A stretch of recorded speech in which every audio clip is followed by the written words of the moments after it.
Ekzosomonda bu mezoterapiya hozirgi kunda kosmetologiyada ommalashib borayotgan muolaja hisoblanadi. Ekzosoma o'zi nima? Bular hujayralardan ajralib chiqadigan nano zarrachalar hisoblanadi. Ya'ni millionlab emas, milliardlab zarrachalar bo'ladi. Yana boshqacha til bilan aytganda aqlli zarrachalar ham deyiladi.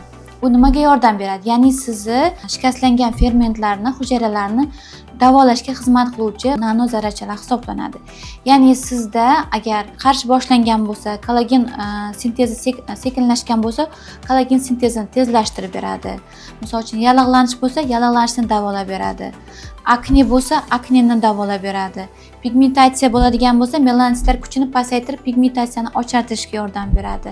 Misol uchun sochingiz to'kilayotgan bo'lsa, sochingizni to'kilishini to'xtatishga yordam beradi. Ya'ni boya aytib o'tganimdek, hujayralar ichida ajralib chiqadigan aqlli nano zarrachalar hisoblanadi.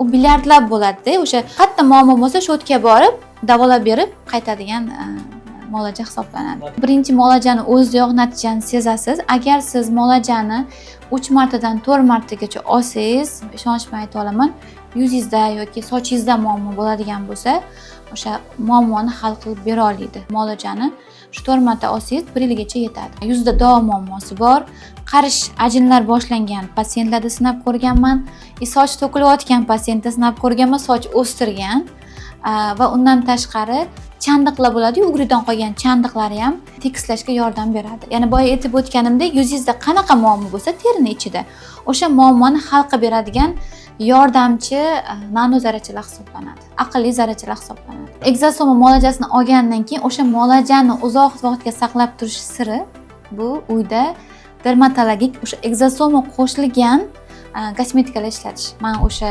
doim tajribam davomida, ya'ni muolaja davomida ekzosoma muolajasini qilgandan keyin uyga dermatologik ekzosomali kosmetikalar berib boraman. Yuzlari o'sha tiniqlashadi, yaltiraydi va bu effekt 1 oyda 2 oyda o'tib ketmaydi. Yillar davomida o'sha effektni saqlab qolishlari mumkin.